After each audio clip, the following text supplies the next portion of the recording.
नमस्कार। आज के इस खास विश्लेषण में हम एक ऐसी समस्या की गहराई में जाने वाले हैं जिसने हर छोटे बड़े बिजनेस की नाक में दम कर रखा है। और वो है अव्यवस्थित डेटा, यानी अनस्ट्रक्चर्ड डेटा और अनगिनत ईमेल का भारी बोझ। हम सब जानते हैं कि इनबॉक्स मैनेज करना कितना सिरदर्द वाला काम है ना? तो आज हम देखेंगे कि कैसे आर्टिफिशियल इंटेलिजेंस की मदद से इस विशाल समस्या को सुलझाया जा रहा है और कैसे यह तकनीक हमारे भविष्य के डिजिटल संचार को पूरी तरह से पलट कर रख देने वाली है। तो चलिए शुरू करते हैं। खैर, आगे बढ़ने से पहले जल्दी से आज के एजेंडे पर नजर डाल लेते हैं। हम शुरुआत करेंगे एंटरप्राइज ईमेल की बढ़ती समस्या से, फिर समझेंगे एआई ट्रायज काम कैसे करता है, उसके बाद ह्यूमन एआई सेफ्टी नेट की अहमियत देखेंगे, फिर मशीन लर्निंग और जनरेटिव एआई का एक जबरदस्त मुकाबला होगा, और अंत में देखेंगे खर्च कम करने का एक बेहतरीन तरीका। चलिए सीधा मुद्दे पर आते हैं। भाग 1, the enterprise email beast, digital युग में बढ़ता बोझ। जरा 1 मिनट के लिए इस नंबर को देखिए, 376 बिलियन। ट्रियांस की एक रिपोर्ट का यह आंकड़ा सच में चौंकाने वाला है। उनका अनुमान है कि 2025 तक दुनिया भर में हर दिन 376 बिलियन ईमेल्स भेजे जाएंगे। जरा सोचिए, जब एक कर्मचारी हर दिन औसतन 28 मिनट सिर्फ अपने इनबॉक्स की सफाई करने और उसे व्यवस्थित करने में बिता देता है, तो पूरी कंपनी के स्तर पर यह कितना बड़ा नुकसान है। ये सिर्फ उत्पादकता को ही नहीं गिराता, बल्कि जो असली और जरूरी काम है उनमें एक बहुत बड़ी रुकावट बन जाता है। अब एक तरफ तो ये इतनी विशाल समस्या है, लेकिन दूसरी तरफ आधुनिक ऑटोमेशन की ताकत देखिए। N8N कम्युनिटी के फिलिक्स लेबर की ये बात सुनिए। वो कहते हैं, आधे घंटे में एक ऐसा स्लैक एजेंट बनाया जो मूल रूप से सब कुछ कर सकता है। ये मेरे होश उड़ा देता है। बस यही बात समझने वाली है।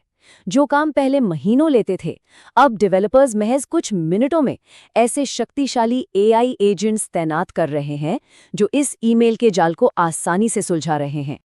भाग 2, anatomy of AI ट्रियाज, automated workflow का निर्माण। चलिए देखते हैं कि ये जादू असल में काम कैसे करता है। इस पूरी प्रक्रिया को समझने के लिए ग्रोस्टैक्स के इस 6 चरणीय सिस्टम को देखते हैं। ये पूरी तरह से साफ कर देता है कि पर्दे के पीछे चल क्या रहा है। मान लीजिए एक ईमेल आता है। सबसे पहले जीमेल ट्रिगर हर मिनट इनबॉक्स पर नजर रखता है। जैसे ही ईमेल दिखा, कोड नोड उसमें से साफ टेक्स्ट खींच निकालता है। फिर एंट्री होती है हमारे हीरो यानी एआई एजेंट की, जो उसे समझता है। इसके बाद पार्स नोड ये पक्का करता है कि सब कुछ सुरक्षित है। फिर गूगल शीट्स में सारा रिकॉर्ड रखा जाता है और अंत में डिसीजन नोड तय करता है कि इस ईमेल को किस विभाग में भेजना है। बिल्कुल एक स्मार्ट रोबोटिक असेंबली लाइन की तरह। और इस पूरी चेन में जो सबसे ज्यादा काम करने वाला हिस्सा है, वो है हमारा एआई एजेंट। ये कोई साधारण टूल नहीं है। ये पलक झपकते ही ईमेल को सपोर्ट, सेल्स या फाइनेंस जैसी श्रेणियों में छांट देता है, भेजने वाली की जानकारी निकालता है, यहाँ तक कि ये भी समझ लेता है कि ग्राहक गुस्से में है या खुश है। फिर एक लाइन का सारांश और एक स्ट्रक्चर्ड जेसन रिप्लाई भी खुद ही ड्राफ्ट कर लेता है। और सबसे मजेदार बात पता है क्या है? इस पूरे विश्लेषण में हर ईमेल पर मुश्किल से $0.02 का खर्च आता है, मतलब 1 सेंट का भी छोटा सा हिस्सा, और बदले में कंपनियों के हर हफ्ते 5 से 10 घंटे आसानी से बच जाते हैं। तो अब आते हैं भाग 3 पर, the human AI safety net. क्योंकि जाहिर है हर कोई एआई पर आंख बंद करके भरोसा नहीं कर सकता। अब आप शायद सोच रहे होंगे कि अगर एआई ने ग्राहक को कोई गलत जवाब दे दिया तो? बिल्कुल सही सवाल है, और इसी डर को खत्म करने के लिए बनाया गया है ये needs_human फ्लैग। ऑटोमेशन में ये एक ऐसा पैरामीटर है जो किसी भी टेढ़े या मुश्किल ईमेल को तुरंत पकड़ लेता है। आसान भाषा में कहें तो सामान्य सवालों को तो एआई खुद संभाल लेगा, लेकिन जैसे ही उसे कुछ ऐसा मिला जो उसकी समझ से बाहर है, वो तुरंत उस ईमेल को एक इंसान के पास रिव्यू के लिए भेज देगा। ये एक परफेक्ट बैलेंस है। तो यहाँ सबसे अहम बात ये निकल कर आती है कि ये पार्स नोड एक बहुत ही सख्त गार्ड की तरह काम करता है। ये फालतू के मार्कडाउन हटाता है, जेसन के स्ट्रक्चर की बहुत बारीकी से जांच करता है, और अगर एआई का जवाब जरा सा भी अजीब या गलत फॉर्मेट में लगे तो उसे सीधे मानव एस्केलेशन मार्ग यानी इंसानी टीम के पास भेज देता है। और सच मानिए, इसी तकनीकी सुरक्षा जाल की वजह से ही बड़ी बड़ी कंपनियां इन सिस्टम्स पर भरोसा कर पा रही हैं। अब बढ़ते हैं भाग 4 की तरफ, एमएल बनाम जेएनआई शोडाउन। एंटरप्राइज लेवल पे इसका क्या मतलब है? जब बात बड़े पैमाने की आती है तो ट्रियंस का विश्लेषण हमें एक बहुत ही शानदार तस्वीर दिखाता है।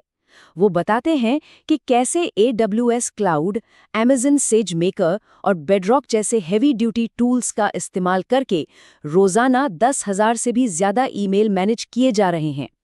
ये इंसानों द्वारा मैनुअल छटाई से निकलकर एक इंटेलिजेंट और ऑटोमेटेड सिस्टम की तरफ एक बहुत बड़ी छलांग है। और अगर हम ट्रियंस के बेंचमार्किंग डेटा को देखें तो नतीजे सच में कमाल के हैं। अगर आपको सिर्फ ईमेल को सटीक कैटेगरी में छांटना है तो कस्टम मशीन लर्निंग मॉडल्स का कोई जवाब नहीं। चार्ट में देखिए, रैंडम फॉरेस्ट एल्गोरिदम ने तो 98.81% की शानदार सटीकता हासिल कर ली है, मतलब गलती की गुंजाइश लगभग ना के बराबर। तो फिर इन दोनों में असल फर्क क्या है? ये स्लाइड इसे बहुत ही बेहतरीन तरीके से समझाती है। एक तरफ हमारे पास कस्टम मशीन लर्निंग मॉडल्स हैं जो बहुत ज्यादा कुशल हैं, डेटा को सख्ती से बांटते हैं और जिनकी सटीकता 98.81% तक है। और दूसरी तरफ है जेनरेटिव AI, जो इंसान की तरह बात के संदर्भ को समझता है, बारीकियों को पकड़ता है और एकदम प्राकृतिक भाषा में जवाब बनाता है। दोनों के अपने अपने कमाल के फायदे हैं। और अब इस विश्लेषण का सबसे दिलचस्प और आखिरी हिस्सा, भाग 5, the cost optimization hack. Eduardo Blancas ने अपनी रिसर्च में एक बहुत ही गजब का हैक खोज निकाला है। उनका कहना है कि जब बात अनस्ट्रक्चर्ड डेटा निकालने की हो तो GPT-4o को किसी HTML स्ट्रक्चर या तामझाम की बिल्कुल जरूरत नहीं होती। अगर हम इनपुट डेटा से सारे HTML टैग्स हटा दें तो टोकन्स का इस्तेमाल बहुत कम हो जाता है। और हैरान करने वाली बात यह है कि इसका AI के प्रदर्शन पर कोई खास बुरा असर भी नहीं पड़ता।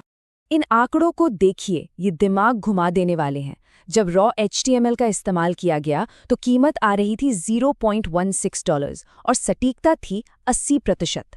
लेकिन जैसे ही हमने सारे HTML टैग्स हटाकर सिर्फ अनस्ट्रक्चर्ड डेटा का इस्तेमाल किया, कीमत सीधा धड़ाम से गिरकर मात्र 0.017 रह गई। और तो और सटीकता 80 से बढ़कर 90% हो गई। मतलब पैसे भी बचे और काम भी ज़्यादा अच्छा हुआ। ये डेवलपर्स के लिए किसी लॉटरी से कम नहीं है। तो इस पूरी चर्चा के बाद एक बहुत ही गहरा सवाल खड़ा होता है। जब AI हमारे संदेशों को सिर्फ 1 सेकंड के 100वें हिस्से में बिल्कुल सटीक तरीके से पढ़ सकता है, उनका सारांश निकाल सकता है और जवाब भी दे सकता है, तो क्या आने वाले समय में हम सिर्फ 2 एल्गोरिदम्स के बीच होने वाली बातचीत को ही ऑटोमेट कर रहे होंगे? सोचिएगा जरूर कि हम इंसानी बातचीत के किस भविष्य की ओर कदम बढ़ा रहे हैं। आज के इस विश्लेषण में मेरे साथ जुड़ने के लिए बहुत बहुत धन्यवाद। उम्मीद है आपको ये चर्चा रोचक और जानकारीपूर्ण लगी होगी।